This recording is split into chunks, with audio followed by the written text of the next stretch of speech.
guys! Welcome back sa aking YouTube channel. It's me again, Lotus Vlog. Hi mga kalotis dyan! So, ang ating video for today, we will cook some beef steak Tagalog, or we're gonna cook beef steak Tagalog. So this is our beef.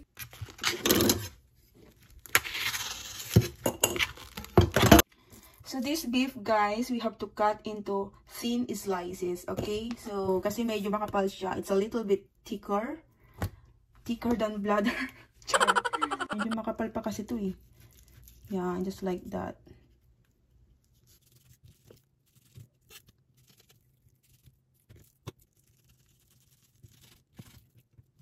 Yan, this is the way how you cut the sirloin beef. And then you have to cut this because it's a little big. Just like that. Okay? Okay. So at this time, guys, we're gonna squeeze the lemon or lime. So if you don't have calamansi, you can use lime. Yeah. Yeah, and squeeze it. Just like this. Just like that, squeeze. And next, let's add the soy sauce. Just add 5 tablespoons, okay? So nabuang na ako, no? 1, 2, 3, 4. At sa puntong ito, lagyan natin ng black pepper. So, let's add black pepper. Yeah. Just like that. Okay, that's enough. And then, add the garlic powder para masaya. So, powder. Okay, that's enough. And then next, we have to mix it. You can use your hands, but make sure your hands are clean, okay? So, we're gonna mix like that. Make sure all ingredients are well distributed. Okay, mga beshi? Ayan, haluin lang natin hanggang yung mga ingredients ay kumalat sa bawat parte ng karneng baka. Yon. And after that, let's marinate for at least 1 hour to maximize the flavor. Kailangan natin ibabad ng at least 1 oras para lalong sumarap yung ating bistek na Tagalog. Okay? Maliwanag ba ang aking sinabi? So, okay mga beshi, nabuang na. While marinating the beef, the baka, you know the baka? Baka is beef, yeah. While marinating the baka, let's slice this red onion. Yeah, we need red onion. Okay, let's slice just like this. Yeah. Oops. Yeah, it's so big. Okay, tabi natin to. Set aside the half of red onion. So, this red onion, we have to cut into rings. Okay? Cut into rings. Maliwanag, intindes? Ayan, rings. Rings. So, ano ba? Kailangan ba natin? Okay, balatan muna natin to, no? Ayan na yung ating red onion. Nahiwa-hiwa na natin ng pasingsing. So, let's start to saute the red onions, mga beshi. So, welcome sa panlasang lot-lot. Sure. So, first of all, mga beshi, you need a frying pan, okay? And then this. So, okay mga beshi, painitin natin yung kawali. And then, kapag mainit na, syempre, lagyan na natin ng mantika, okay? We have to heat up the pan. And then, after that, you can add the cooking oil. Entendes? So, we're gonna use vegetable oil para masaya. Yan. Siguro okay na yan. Konti lang siguro. Yeah, maybe that's enough. Mga beshi. So, now, let's add the onions. Yeah. Natin yung onions. Dami ang ating sibuyas. Oo, yung sibuyas natin. Sibuyas ba? Ayan.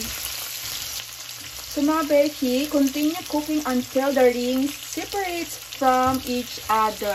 Yan. So kailangan magkahiwalay sila dahil wala lang.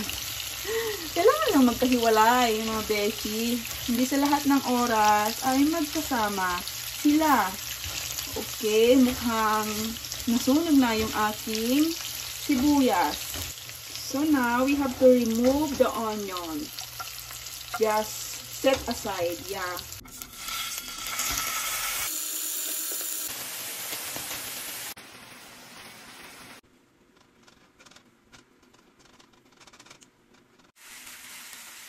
So ngayon naman mga beshi, let's saute the garlic. Yeah. And then add more oil if needed. Yeah, just like this. Just a little bit. Just a little bit. Yeah, tama na yan. And then, haluin ng ganyan. So, ayan mga beshi. Halo-halo lang hanggang mahilo yung bawang. Huwag tigilang haluin. Okay, just continue. Stir. Yeah, just like that. Then, oops. Ooh. Okay. Then, just add the marinated from the beef. And then, I just added 3/4 cup of water. Hindi lang ang paghalo hanggang kumulo yung ating sabaw. Ngayon naman, ilagay na natin yung ating na pan-fry na beef. Add the pan-fried beef. Yeah, just like that. Tapos habang nilalagay mo yan, dapat tumatawa ka para yung niluto mo ay lalong sumarap. Yan. So now, we can simmer it longer to tenderize the beef. Okay mga beshi? And then this ba? Ayan. Pakuluan lang natin hanggang lumambot yung ating beef or baka. The baka is beef. Hindi nakakaalam kung ano ang Tagalog ng beef. Baka po. Baka sakali. Yan. I-cover natin siya ng ganyan. So, okay mga beshi, let's continue cooking the beef for about 40 minutes. Yeah, let's wait until the beef will become tender, juicy. You know what I mean? Tender, juicy. Nabuang na ako. So, OMG. So, ang bango niya. At mukha siyang masarap. Talaga namang kapag natikman nyo itong aking Bistek Tagalog is makakalimutan nyo talaga ang mga hinanakit at mga problema nyo sa buhay. Charot! So, ayan mga beshi. Patuloy nating pinapalambot yung ating beef. Medyo matigas pa siya. So, at this point, let's add the magic syrup. So, this is the main secret kung bakit sumasarap yung ating Bistek Tagalog. So, let's add the magic syrup. And then, just mix it like that. Just continue cooking mga beshi ha, kapag yung ating beef is still not yet tender. Ano daw? Ang gulo. Yeah, just continue. Continue.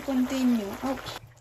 So mga beshi, you can use beef broth if you have there, okay? But since I don't have beef broth, I just add more water.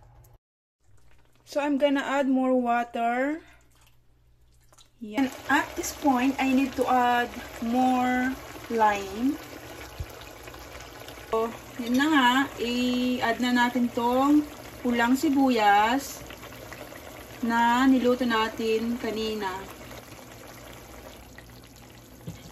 And then, mix it. So mga beshi, it's done. Done cooking. Ayan. Tikiman time. Ayan, umuusok pa yan. Ang sarap, grabe. Tapos tikman natin yung beef kung malambot siya. So ito yung beef natin. Ayan, umuusok-usok pa yan, oh. Still smoking. Ayan, it's still umuusok-usok pa. So, let's bite. Ready? 1, 2, 3.